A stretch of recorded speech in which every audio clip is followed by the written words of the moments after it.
బలమైనది, ఈర్ష పాతాళమంతా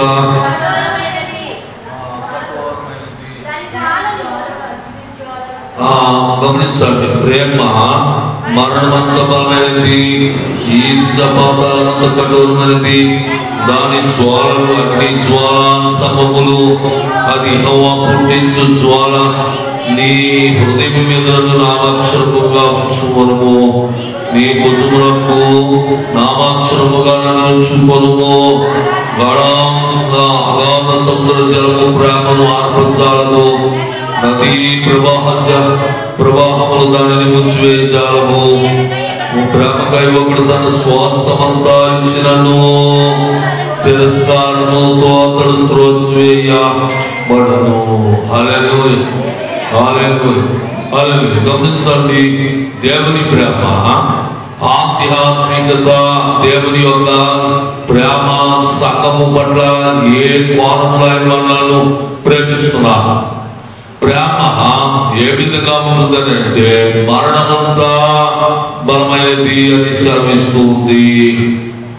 ఈర్ష పాతాళమంత కఠోరమైనది, దాని జ్వాలలు అగ్ని జ్వాల స్తంభములు, అది యెహోవా పుట్టించు జ్వాల అనే మాట. గమనించండి, మనం ఒక సందర్భాన్ని మనం చూసుకున్నట్లయితే వివాహాలు ప్రదానం చేయబడ్డాయి.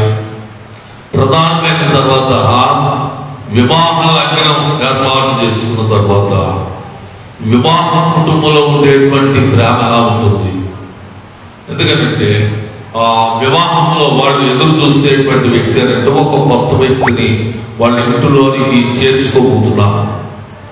వివాహ సందర్భంలో జరుగుతున్న సందర్భం ఏమిటంటే ఒక కొత్త వ్యక్తి మన ఇంటిలో ఒక వ్యక్తి చేర్చబడబోతున్నారు అనమాట. ఎదురు చూస్తూ ఉన్నారు. ఎందుకంటే మా ఒక మానవుని వివాహం చాలా ఆశ్చర్యంగా, చాలా ఆనందంగా, చాలా అద్భుతంగా ఉంటుంది అనమాట.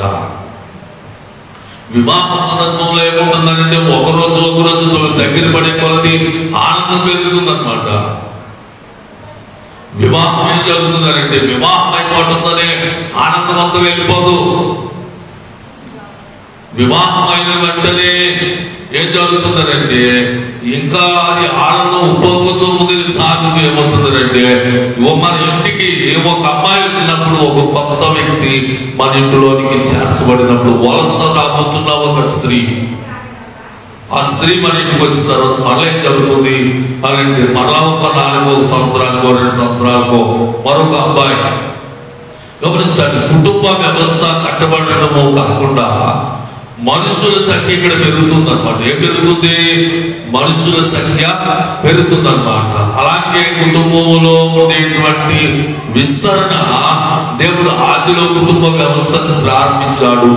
ఈనాడు భూమి అంతా మానవ మనుగడ విస్తరిస్తూ ఉందన్నమాట. ఈ మానవ మనుగడను దేవుడు ప్రేమిస్తున్నాడు. ఎలా ప్రేమిస్తున్నాడు అంటే క్రీస్తు ద్వారా ఆయన మనం ప్రేమిస్తూ సంఘములోనికి ఆయన ఆహ్వానిస్తూ ఉన్నారు. సంఘము ఆధ్యాత్మికత సంబంధమైన, అంతరంగ సంబంధమైన దేవుని వధువు సంఘము అనేటువంటి సందర్భం. దేవుడు ఎంతగా ప్రేమిస్తున్నాడు సంఘాన్ని. లోకమంతా ఆయన ప్రజలే, లోకమంతటిని దేవుడు ప్రేమిస్తున్నాడు. కానీ సంఘాన్ని గాఢంగా ప్రేమిస్తున్నాడు. సంఘం కొరకు ఏమంటున్నాడు అంటే తన ప్రాణాన్ని దారిపోసాడు అనమాట. సంఘం కొరకు ఏమిచ్చాడు అని అంటే తన ప్రాణాన్ని దారిపోసాడు. సంఘం కొరకు అందించే ప్రేమ కొరకు గమనించండి. 7వ వచనం కింద భాగంలో రాయబడినది, ప్రేమకై ఒకడు తన స్వాస్థమంతా ఇచ్చినను, తిరస్కారముతో అతడు త్రోసివేయబడును. ప్రేమ కొరకై ఒకడు తన స్వాస్థమంతా ఇచ్చినను, తిరస్కారముతో త్రోసివేయబడును అనే మాట ప్రకారం గమనించండి. అయితే అగాధ సముద్ర జలము ప్రేమను ఆర్పజాలము, నదీ ప్రవాహములు దానిని ముంచివేయ జాలన్నమాట. గమనించాలి. ఎందుకంటే మనం ఒంటరిగా సమస్యలతో పుట్టుబిడ్డలాడుతున్నప్పుడు క్రీస్తు ప్రేమ మనలను విడిచిపెట్టేది కాదు కనుక అగాధ సముద్ర జలముల వంటి శ్రమలు మన జీవితంలోకి వచ్చిన మోషే మోసేతో దేవుడు మాట్లాడుతున్నాడు. ఎందుకలా చూస్తున్నావు, త్వరగా నీ కర్రను తీసుకుని పాయిగా కొట్టు అని అన్నాడు దేవుడు. అప్పుడు మోసే తన చేతిలో ఉన్న కర్రను తీసుకుని పాయిగా ఎప్పుడైతే కొట్టాడో ఆ సముద్రము పాయ త్రోవ ఏర్పడింది అనమాట. ఆ త్రోవ ఇశ్రాయేలు ప్రజలు ప్రయాణం చేసినప్పుడు అగాధ సముద్రపు జలముల నుండి దేవుడు ప్రేమించిన ఇశ్రాయేలు ప్రజలను ఎలా నడిపించాడు మనం చూడండి. అయితే ఇక్కడ మరొక మాట, నదీ ప్రవాహ జలములు దాన్ని ముంచివేయ చాలు. ఇశ్రాయేలు ప్రజలు యోర్దాను నది దాటారు. వాళ్ళ కాళ్ళకు వాళ్ళు మందసం పెట్టి మోస్తున్న యాజకుల కాళ్ళ పాదములకు ఆ నదీ ప్రవాహ జలములు ఎప్పుడైతే తగిలాయో నీళ్లు వెనక్కి ఎగువకు అవి పొదిలి ప్రవహించడం జరుగుతుందన్నమాట. అలాగే ఇక్కడ నదీ ప్రవాహ జలముల వంటివి శ్రమలు మన జీవితంలోకి వచ్చిన దేవుని బ్రాహ్మణుడి మళ్ళీ అన్నాడు, బాబు వారు ఎవరునో లేదన్నమాట. దేవుని బ్రాహ్మణులు దేనితో పోల్చగలవు అనే మాట మనం చూసినట్లయితే కింద 5 వచనములు అరణ్య మార్గము వచ్చినది ఎవరి అని మాట. అరణ్య మార్గము తన ప్రియుని మీద ఆనుకొని అరణ్య మార్గము వచ్చినది ఎవరి అనే మాట. గమనించండి, ఇశ్రాయేలు సంఘాన్ని దేవుడు అరణ్యములో 40 సంవత్సరాలు దేవుని మీద ఆనుకుని ఇశ్రాయేలు సంఘము ప్రయాణం చేసిందన్నమాట.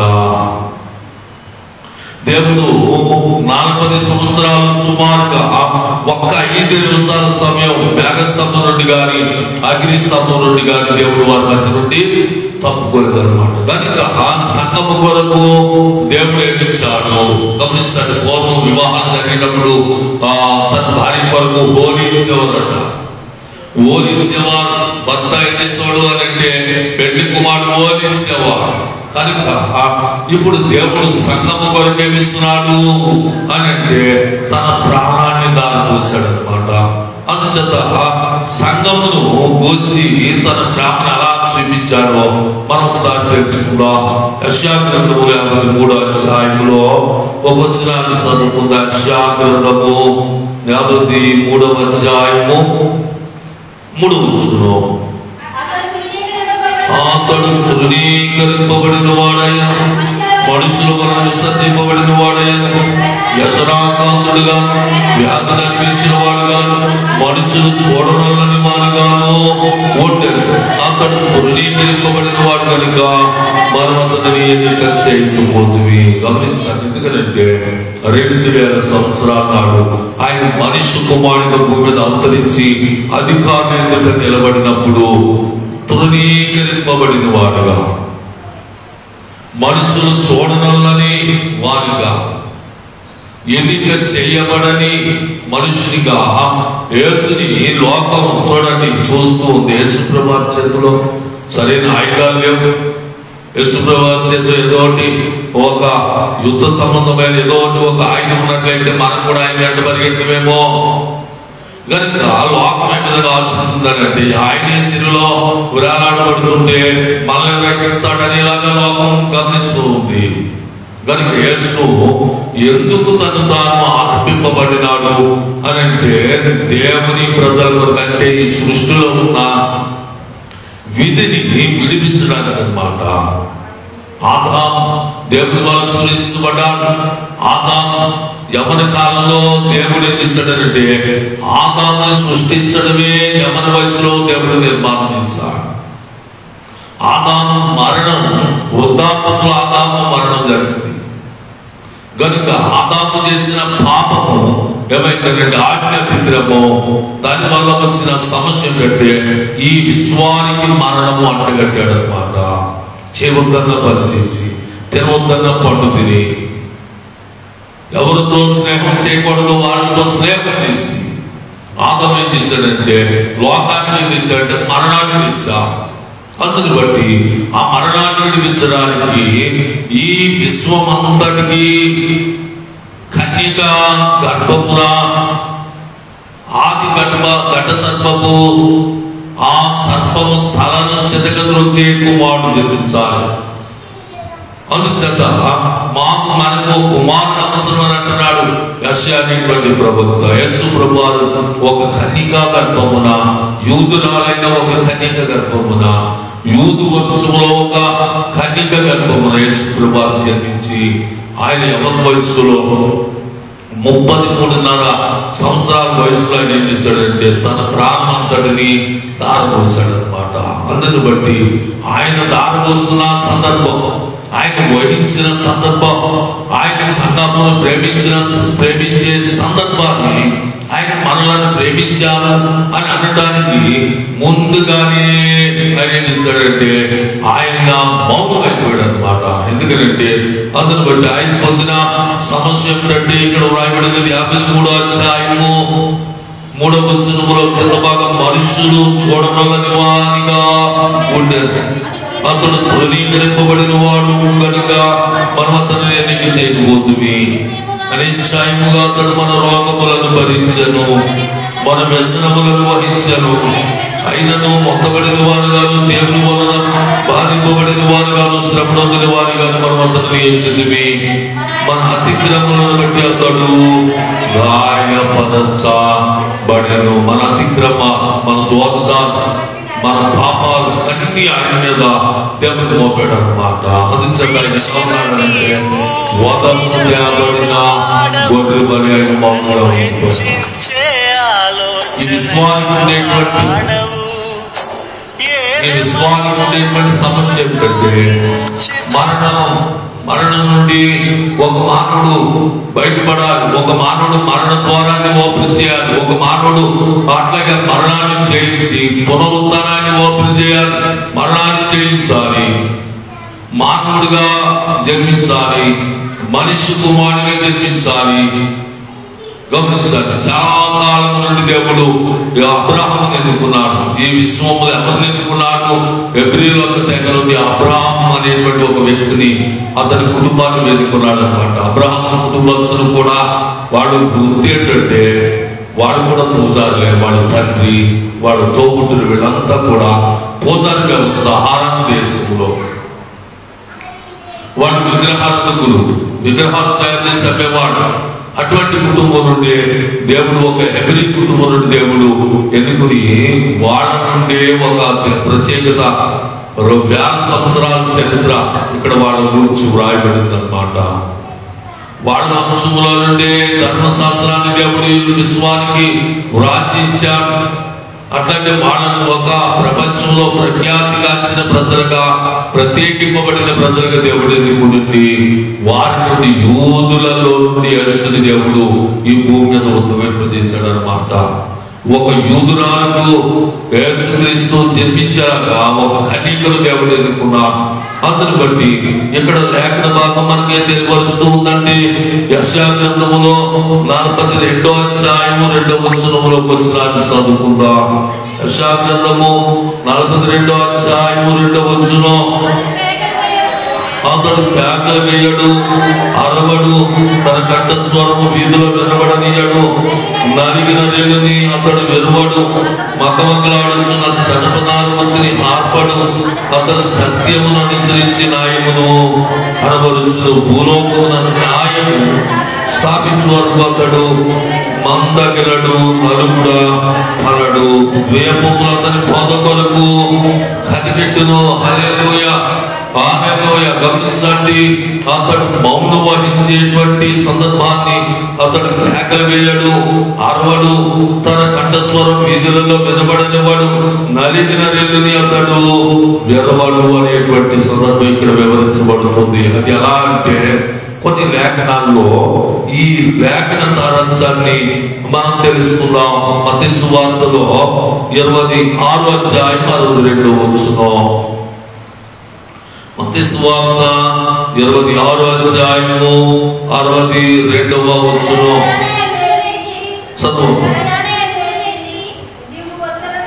ప్రధాన యాజకుడు లేచి, నీవు ఉత్తరమేమి చెప్పవా, నీ మీద పలుకుచున్న సాక్ష్యము మేమని అడుగగా యేసు కోరుకున్నది. అందరూ ప్రధాన యాజకులను ఆయనను చూసి, నీవు దేవుని కుమారుడు అయితే, క్రీస్తు అయితే ఆ మాట మాతో చెప్పమని జీవం గల దేవుని తోడని నీకు ఆనబెట్టుచున్నానని. అందుకు యేసు నీవన్నట్టే అని మాట గమనించాలి. ఎందుకంటే యేసు ప్రభువారు ఆ తోటి వాడు మాట్లాడుతున్నారు, పొంది పిల్లలతో మాట్లాడుతున్నాడు, అట్లాగే హెరోదు మాట్లాడుతున్నాడు, ప్రధాన యాజకుడు కూడా లేచి విధంగా మాట్లాడుతున్నాడు. నీవు ఉత్తరమేమి చెప్పవా? వీరి మీద పలుకుచున్న సాక్ష్యములు మేమి అడుగగా, సాక్ష్యమేమని అడుగగా యేసు ఓరకుండాను. గమనించాలి, ప్రధాన యాజకులు వాళ్ళంతా అడుగుతున్నారు యేసు ప్రభువాన్ని, ఎందుకలా మౌనంగా ఉంటున్నావు? యేసు ప్రభువాన్ని మనల్ని దబాయించి మాట్లాడితే ఆ జ్ఞానం ఆయన మీద మోపబడదు. ఆయన మీద జ్ఞానాలు మోపబడే జ్ఞానాలు ఏంటంటే ఏమి సరైన నిజాలు కాదవి, కానీ ఆధ్యాత్మికత పోలికలో అవి సత్యాలే. ఏమంటున్నాడు? నీవు దేవుని కుమారుడు అని చెప్తున్నావని వాడు జ్ఞానాన్ని మోపుతున్నారని అంటున్నాడు. నిజంగా ఆయన దేవుని కుమారుడే. అయితే నువ్వు దేవాలయమును పడగొట్టి 3వ దినమున కడతానని చెప్తున్నావని వాటి మీద జ్ఞానాన్ని మోపుతున్నారు.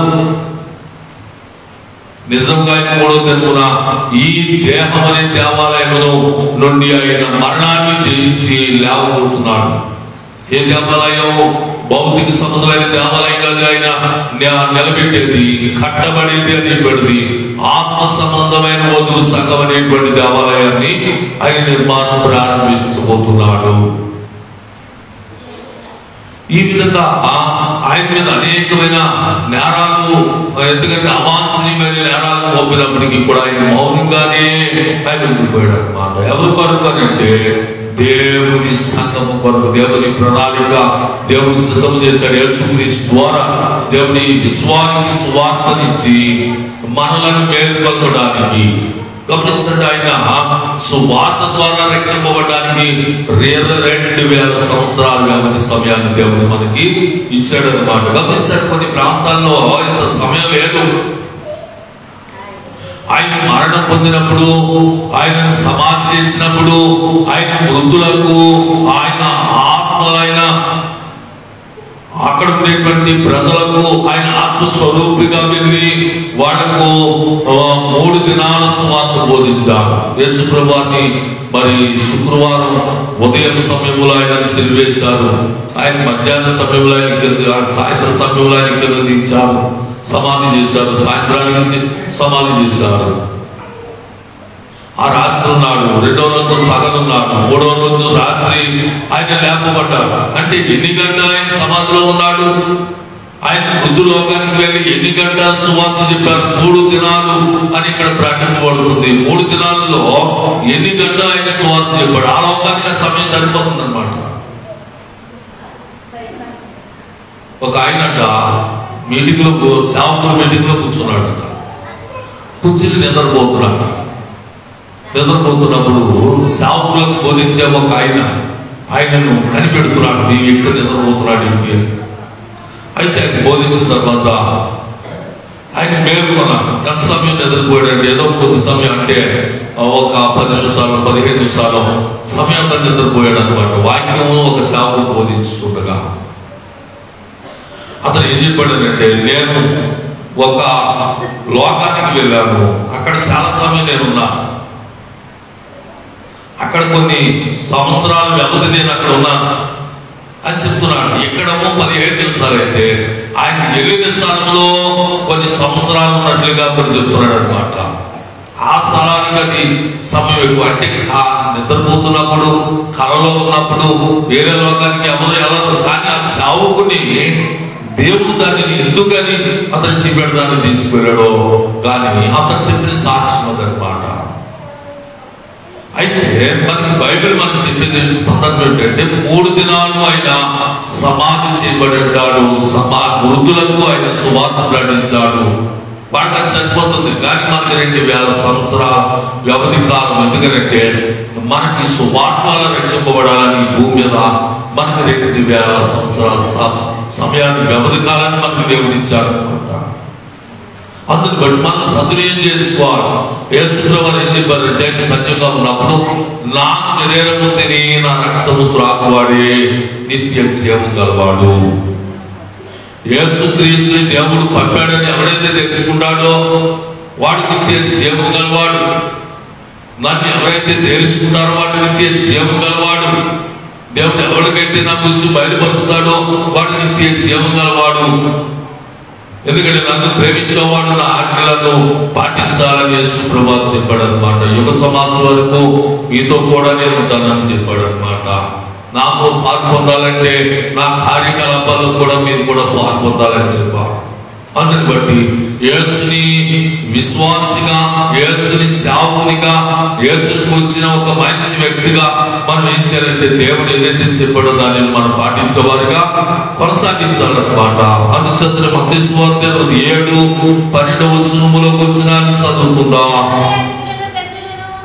చదువు.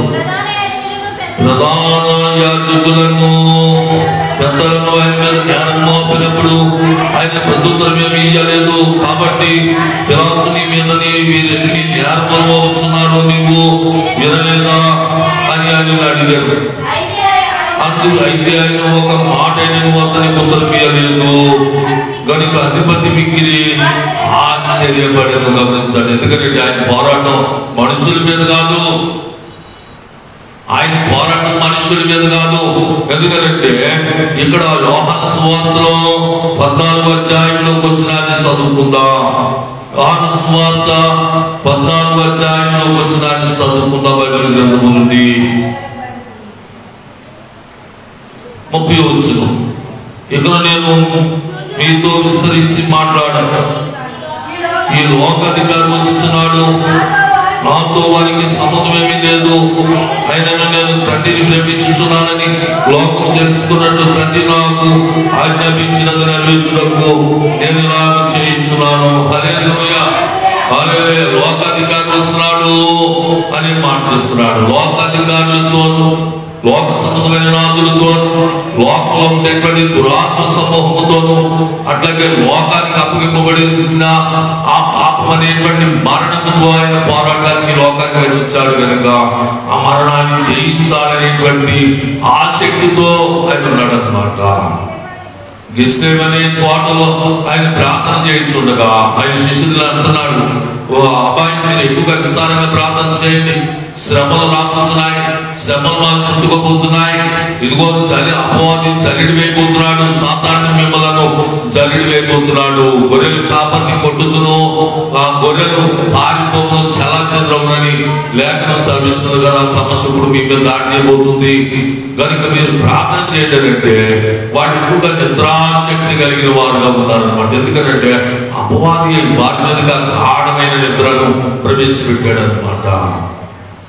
యేసు ప్రభువు గెత్సేమనే తోటలో ప్రార్థన చేస్తున్న సందర్భంలో ఆయన చెమట రక్తపు బిందు వలె జ్ఞానం పడుతుందన్నమాట. పోరాటం ప్రారంభమైంది.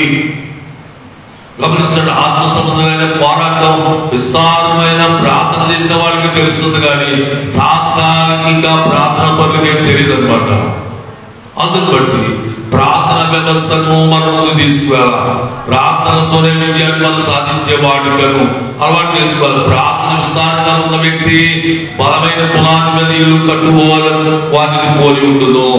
నేను ఎక్కువగా ప్రార్థన చేస్తాను కనుక ఆజ్ఞ గడిపోవాలంటే చాలు, నేను ఎక్కువగా ప్రార్థన చేస్తాను దేవుని నియమాలు పాటించినట్టే చాలు, అన్ని పాటిస్తూ నేను ప్రార్థన సమయాన్ని పాటిస్తే అన్ని నియమాల్లో నువ్వు విజయవంతుడు అవుతావు అన్నమాట.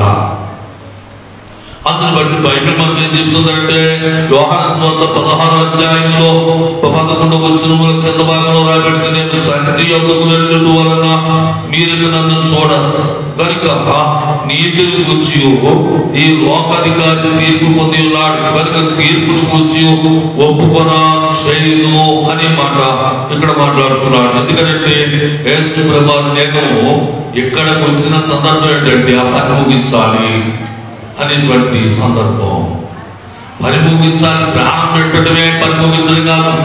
ఇక్కడ లోక శత్రువైన దేవుని శత్రువును ఓడించడం ఒక ప్రాముఖ్యమైన పని అన్నమాట.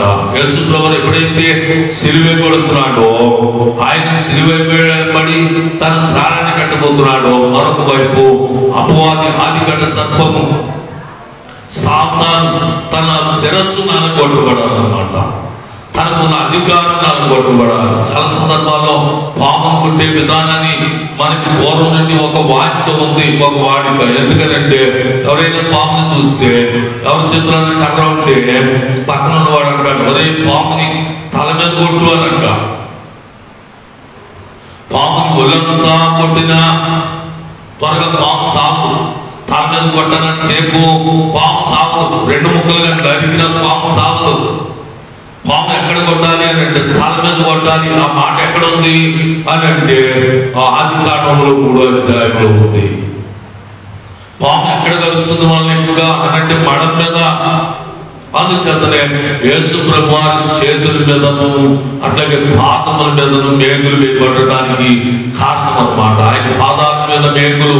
ఎందుకంటే ఇది ఆదిలో ఆయన శాపం ఇచ్చాడు. ఆ శాపానికి ప్రతివిరుగుడు అన్నమాట.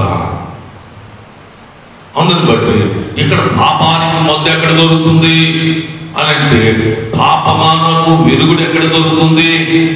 పాప క్షమాపణకు, పాప విమోచనకు ఎక్కడ ఆ ఒక మందు అంటే సువార్త అన్నమాట. యేసుని ఆరాధించుడనే. అందుచేత ఒక మాట బైబిల్లో రాయబడింది.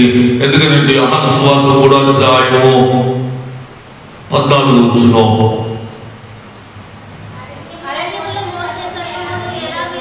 అరణ్యములో మోసే సర్పముని ఎలాగెత్తునో అలాగే విశ్వసించు ప్రతి వాడు నశింపక ఆయన ద్వారా నిత్య జీవం పొందినట్టు మనుష్య కుమారుడు ఎత్తబడవలెను. ఎందుకంటే ఇశ్రాయేలు ప్రజలు చిన్న చిన్న అతిక్రమాలే అనుకున్నారు. అలాంటివి ఆజ్ఞ అతిక్రమం విస్తరిస్తూ ఉన్నా, సనగడ విస్తరిస్తూ ఉన్నా కనుక అరణ్యంలో వాళ్ళకి ఆ ఎడారి ప్రదేశంలో మట్టి పాములు వాళ్ళ కరపం ప్రారంభించాయి.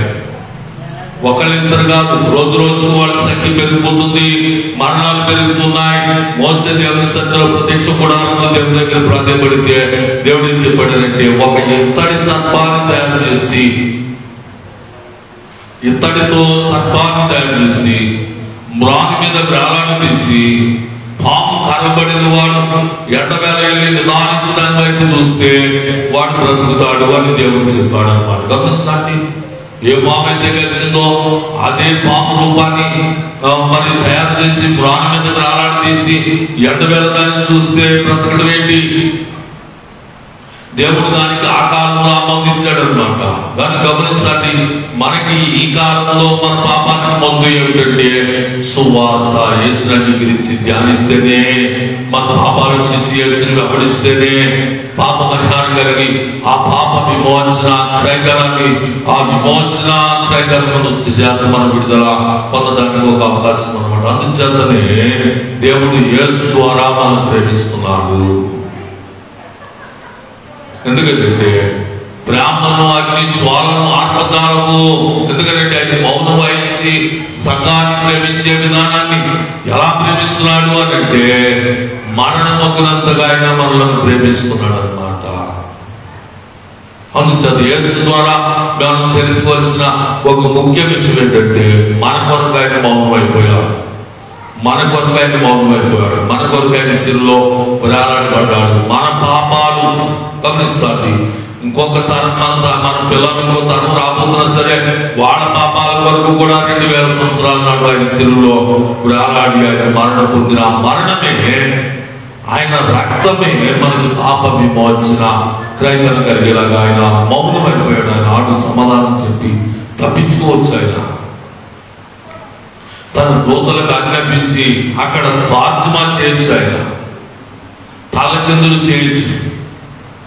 పొంతి పిలాతుని ఆ స్థానం నుండి తలకిందులు చేయొచ్చు. ఆయన హెరోదుని తలకిందులు చేయొచ్చు. ఆయన ప్రధాన యాజకులని తలకిందులు చేయొచ్చు. ఆయన ఎందుకంటే ఏ మానవుల చేతైనా, ఏ మానవులైతే ఆయన చేతులతో సృజించాడో, ఏ మానవులకైతే ఆయన ఆజ్ఞ అతిక్రమానికి మరణాన్ని విధించాడో ఆ మానవుల చేతనే సిలువ వేయబడి ఆయన మరణం పొంది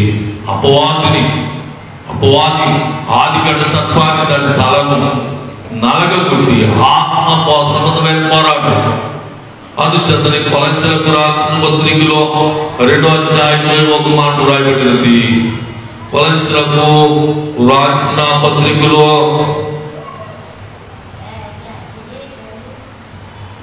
2వ 2వ అధ్యాయము 15వ వచనంలో కింద భాగంలో రాయబడినది, ఆ దేవుడు వ్రాతపూర్వకమైన ఆజ్ఞల వలన మన మీద రుణముగా మనకు విరోధముగా ఉండిన పత్రమును మేకులతో సిలువకు కొట్టి దాని మీద చేవ్రాతను తుడిచివేసి మనకు అడ్డము లేకుండా దాన్ని ఎత్తివేసి మన అపరాధములన్నిటినీ క్షమించి ఆయనతో కూడా మిమ్మలను జీవింపచేసెను.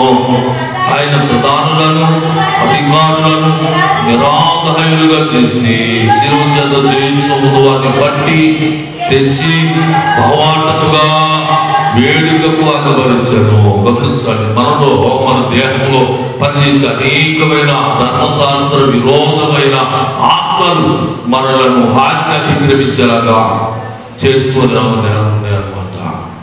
వాటన్నిటినీ లోకంలో ఉన్న వాటిని, అధికారులను, లోకనాథులను, లోక అధికారులను, వీళ్ళందరినీ ప్రధానులను వీళ్ళందరినీ పట్టి తెచ్చి నేరస్తులుగా తీర్పించాడు అనమాట. ఆయన శిలువ మరణం చేత. ఆయన శిలువ మరణం పొందకపోతే ఇక్కడ నేరస్తుడు ఎవడో తెలియదు, దొంగ ఎవడో తెలీదు. అందుచేత చాలా సందర్భాల్లో పోలీసులు సరెండర్ అవ్వమంటారు. అబ్బాయి నువ్వు బయట ఒక సూట్ చేసి మీరు ఎక్కడ వాడు అక్కడ పడుకోండి అన్నప్పుడు, సామాన్య ప్రజలందరూ పడుకున్నప్పుడు నేరస్తుడు దొరుకుతాడు అనమాట. నేరస్తుడు పట్టుకుంటా. అలాగే యేసు ఏం చేశాడంటే ఆయన శిలువ మరణం ద్వారా ఇక్కడ ఉండేటువంటి నేరస్తులందరినీ పట్టి కట్టి తెచ్చి వేడుకకు బావాటముగా అగబరించాడు. ఎందుకంటే వేడుకకు సంఘమును తీసుకుని వెళ్ళాలి. వేడుక స్థలానికి పెండి కుమార్తెని క్రైస్తవ వివాహంలో వేడుక స్థలానికి తీసుకురావాలి. పెండి కుమార్తెని అలాగనే సంఘమును కూడా వేడుక స్థలానికి తీసుకుని వెళ్ళాలి. అందుని బట్టి ఇక్కడ ఏం జరుగుతుంది అంటే క్రీస్తు ద్వారా జరిగేటువంటి మర్మయుక్తమైన ప్రణాళిక ఇది ఆధ్యాత్మికత సంబంధమైనది. అందుచేతనే మనం పరమగీతంలో చదువుకున్నాం. ఏమని చదువుకున్నాం అంటే బైబిల్ గ్రంథములో పరమగీతములో 8వ అధ్యాయంలో వచ్చిన చదువుకుందాం. పరమగీతము 8వ అధ్యాయము 6వ వచనం. ప్రేమ మరణమంత బలమైనది. గమనించండి, ప్రేమ ఎటువంటిది? మరణమంత బలమైనది. అబ్బాయి నాతో మాట్లాడవా, నేను ఇక్కడ విడిపించడానికి సిరివేయడానికి నేను ఇక్కడ అధికారిని అని అంటే పైన నీవు పడితేనే కానీ నువ్వు నన్ను ఏమి చేయలేవు. నా రాజ్యం ఇహ సంబంధమైనది కాదు, పర సంబంధమైనది అని చెప్పి ప్రభు వారు మాట్లాడాడు అనమాట. ఎవరి కొరకనంటే లోకంలో ఉండేటువంటి తన జనులు రక్షింపబడాలనేటువంటి ఆలోచనతో ఆయన శాపముగా మార్చబడ్డాడు, పాపముగా మార్చబడ్డాడు, శిలువ మీద వేలాడబడ్డాడు అని అంటే శాపగ్రస్తమైన వాడి శిలువ మీద వేలాడబడాలి. కానీ ఆయనలో ఏ పాపము లేదు. కానీ ఆయన శాపగ్రస్తుడిగా మన కొరకు తను తానుగా సమర్పించుకున్నాడు అన్నమాట. మన శిక్ష ఆయన మీద పడింది. అందుచేత యేసుని మనం అంగీకరించాలి. యేసు ద్వారా మనం పొందేటువంటి నిత్య జీవం ఆయన మౌనమే, ఆయన త్యాగమే మనకు ఉపయోగపడేటువంటి ఒక విమోచన క్రయం దేవుడు మనకిచ్చాడు అనమాట.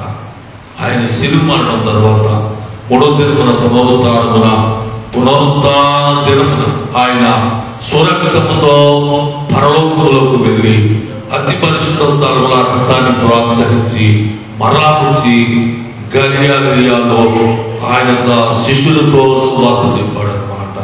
గమనించండి, అటువంటి ప్రధాన యాజకుడు మనకున్నాడు, అటువంటి వకీలు మన పక్షాన్ని వాదించేవాడు మనకున్నాడు, అటువంటి లోకాన్ని జయించిన రక్షకుడైన యేసుని మనం అంగీకరిస్తున్నాం కనుక ఆ రక్షణ మనకి వ్యర్థముగా పోదన్నమాట. దేవుడి కొద్ది మాటలు మన ఇనుకుడిలో దేవుడు దీవించుగా.